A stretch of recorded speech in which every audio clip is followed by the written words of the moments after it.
Senhor, em nome de Jesus, nós te agradecemos por mais um dia e por todos que foram e os que ainda virão.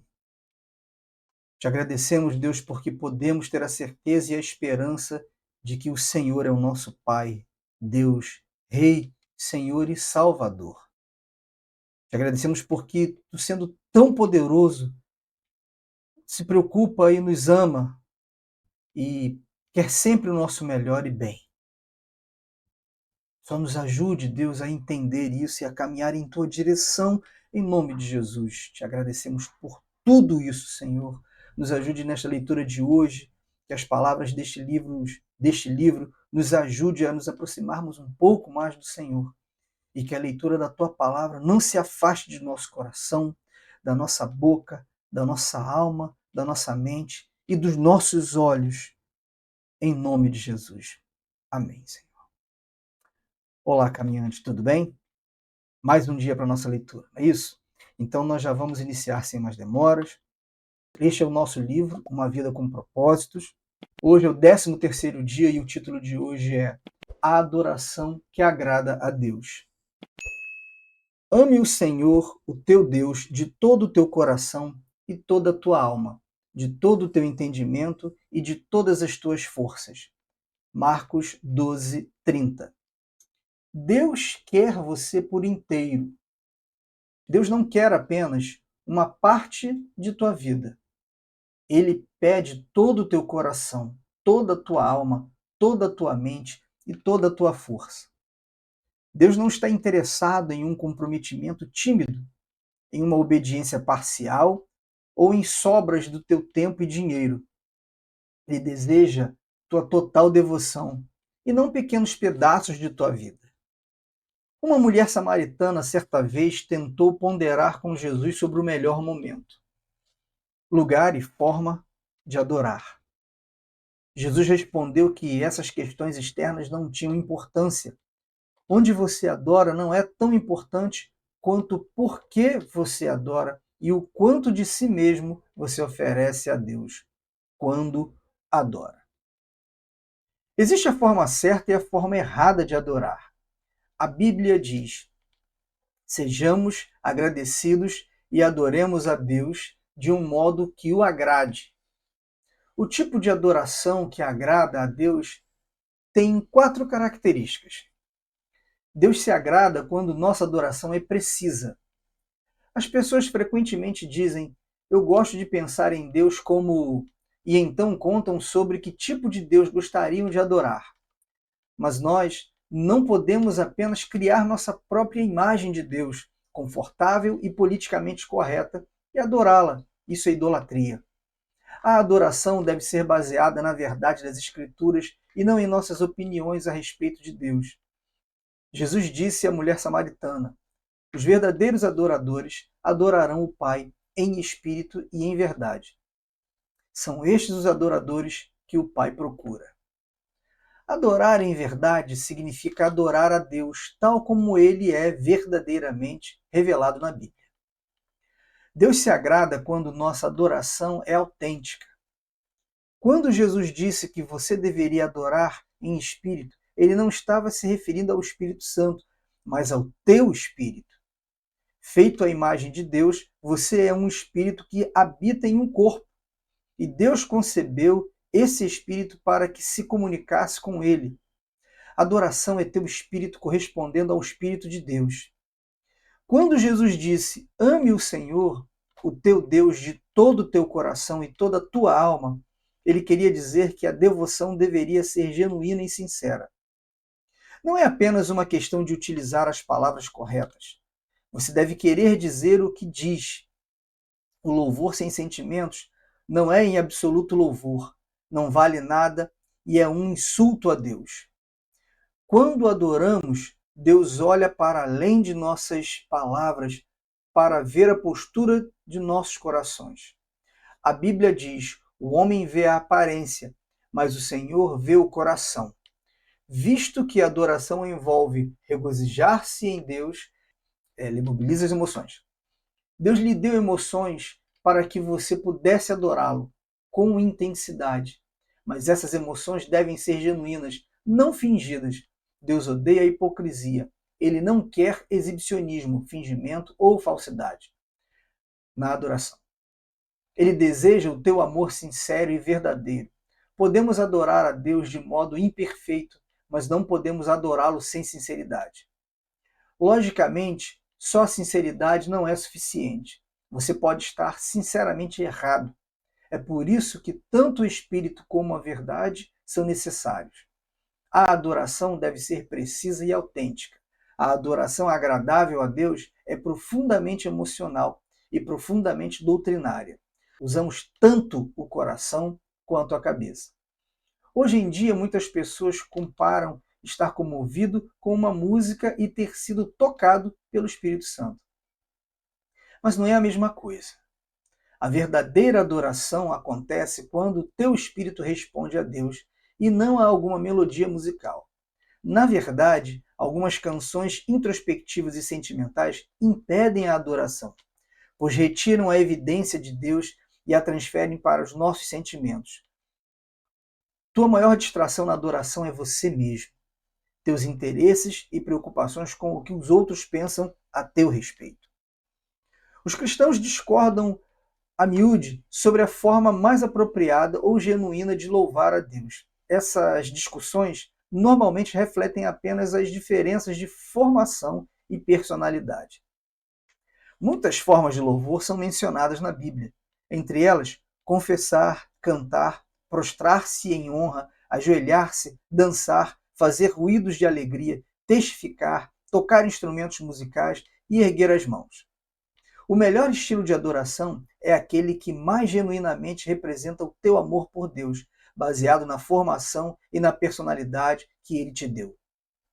Meu amigo Gary Thomas reparou que muitos cristãos parecem estar emperrados em uma vida de adoração, em uma rotina insatisfatória, em vez de terem uma empolgada amizade com Deus. Eles se obrigam a utilizar métodos devocionais ou estilos de adoração que não se adaptam à forma exclusiva que Deus lhes deu. Gary refletiu consigo mesmo. Se Deus propositalmente nos fez a todos diferentes, por que deveríamos todos amar a Deus da mesma forma? Lendo obras cristãs clássicas e entrevistando crentes maduros, Gary descobriu que os cristãos têm utilizado caminhos variados há 2000 anos para desfrutar de intimidade com Deus. Esses caminhos passam por estar ao ar livre, estudar, cantar, ler, dançar, criar obras de arte, servir a outras pessoas, ser solidário, desfrutar da comunhão e participar em dezenas de outras atividades. Em seu livro Caminhos Sagrados, Secret Pathways, Gary identifica 9 maneiras pelas quais as pessoas se aproximam de Deus. Os naturalistas, que são os mais motivados a amar a Deus ao ar livre em ambientes naturais. Os sensitivos, que amam a Deus com os seus sentidos e apreciam belos cultos de adoração que envolvam o aspecto visual, paladar, aroma e toque, não apenas sua audição. Os tradicionalistas, que se aproximam de Deus por meio de rituais, liturgias, símbolos e estruturas rígidas. Os ascetas, que preferem amar a Deus em solidão e simplicidade. Os ativistas, que amam a Deus pelo confronto com o mal, combatendo a injustiça e trabalhando para tornar o mundo um lugar melhor. Os caridosos, que amam a Deus amando os outros e suprindo suas necessidades. Os entusiastas, que amam a Deus com festas. Os contemplativos, que amam a Deus por meio da adoração. E os intelectuais, que amam a Deus ao estudá-lo com a mente. Não há uma abordagem de tamanho único para adorar e desenvolver a amizade com Deus. Uma coisa é certa, você não glorifica a Deus tentando ser alguém que Ele nunca quis que você fosse. Deus quer que você seja você mesmo. Este é o tipo de pessoa que o Pai está buscando, que são simples e honestos consigo mesmos perante Ele em sua adoração. Deus se agrada quando nossa adoração é atenta. A ordem de Jesus, amem a Deus de toda a tua mente, é repetida 4 vezes no Novo Testamento. Deus não se agrada do cântico descuidado, preces mecânicas com frases feitas ou exclamações desatentas de louvado seja o Senhor. porque não podemos pensar em nada melhor para dizer no momento. Se a adoração for mecânica, não significará nada. Você deve envolver a tua mente. Jesus chamou as orações desatentas de vãs repetições. Até mesmo termos bíblicos podem se tornar expressões banalizadas pelo uso exagerado e então deixamos de pensar no significado.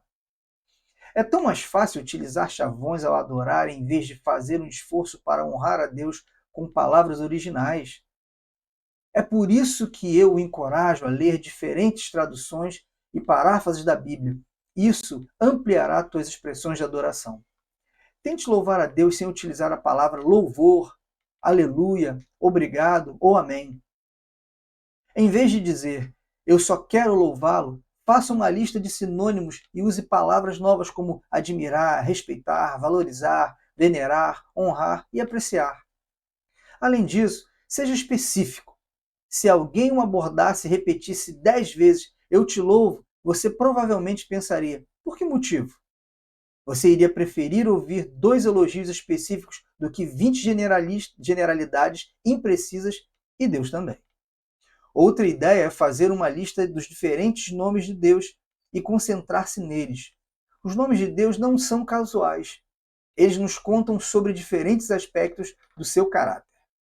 No Antigo Testamento, Deus se revelou paulatinamente a Israel ao ir apresentando novos nomes para si mesmo. E ele nos orienta a louvar o seu nome. Deus também quer que nossas reuniões com a congregação sejam cuidadosas. Paulo dedica a isso todo um capítulo em 1 Coríntios 14 e finaliza: mas tudo deve ser feito com decência e ordem. A esse respeito, Deus insiste em que nossos cultos sejam compreensíveis aos não crentes quando eles estiverem presentes em nossas reuniões de adoração. Paulo observou: se você estiver louvando a Deus em espírito, como poderá aquele que está entre vós, entre os não instruídos, dizer o amém? A sua ação de graças, visto que não sabe o que você está dizendo. Pode ser que você esteja dando graças muito bem, mas o outro não é edificado. Ser sensível ao tratar com não crentes que visitam o culto é uma ordem bíblica. Desprezar essa ordem é tanto desobediência quanto crueldade. Para uma explicação completa a esse respeito, veja o capítulo 13, Adoração não pode ser um testemunho, do livro Uma Igreja com Propósitos. Deus se agrada quando nossa adoração é prática. A Bíblia diz: se ofereçam em sacrifício vivo, santo e agradável a Deus. Este é o culto racional de vocês, porque Deus quer o seu corpo. Por que ele não diz, apresentai os vossos espíritos? Porque sem o corpo você não pode fazer nada neste planeta. Na eternidade você irá receber um corpo novo, melhorado e aprimorado. Mas enquanto você está aqui na terra, Deus diz, dê-me o que você tem. Ele está apenas sendo prático a respeito da adoração. Você já ouviu pessoas dizerem, não poderei estar na reunião nesta noite, mas estarei com você em espírito. Você sabe o que isso significa? Nada. Isso é inútil. Enquanto você estiver na terra, teu espírito só poderá estar onde o teu corpo estiver. Se teu corpo não está lá, você também não está. Na adoração, devemos oferecer nossos corpos como sacrifício vivo. Agora, nós normalmente associamos o conceito de sacrifício com algo morto, mas Deus quer que você seja um sacrifício vivo. Ele quer que você viva por ele. Entretanto, o problema com o sacrifício vivo é que ele pode escapulir do altar, o que muitas vezes acontece. Nós cantamos firmes, ó soldados, crentes em Jesus, no domingo e na segunda batemos em retirada. No Antigo Testamento, Deus se agradou dos muitos sacrifícios de adoração, porque eles profetizavam o sacrifício de Jesus por nós na cruz. Hoje em dia, Deus se agrada de sacrifícios de adoração diferentes. Ação de graças, louvor, humildade, arrependimento, oferta de dinheiro, oração, serviço aos outros e ajuda aos necessitados. A verdadeira adoração implica um custo. Davi sabia disso quando disse, Eu não vou oferecer ao Senhor, meu Deus, sacrifícios que não me custaram nada. Um dos custos que a adoração tem para nós é o egocentrismo.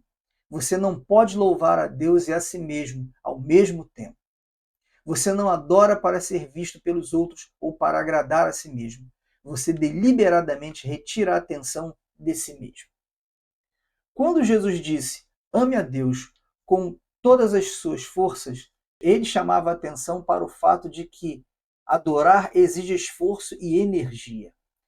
Nem sempre é conveniente ou confortável, e algumas vezes a adoração é um mero ato de força de vontade, um sacrifício voluntário. A adoração passiva é um paradoxo.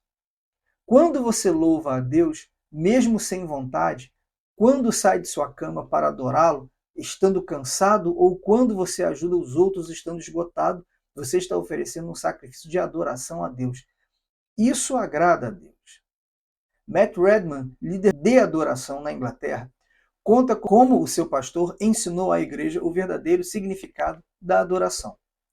Para mostrar que a adoração é mais do que música, ele proibiu todos os cânticos por um período de tempo, até que eles aprenderam a adorar de outras maneiras. Ao fim daquele período, Matt escreveu a clássica canção Heart of Worship, Coração da Adoração.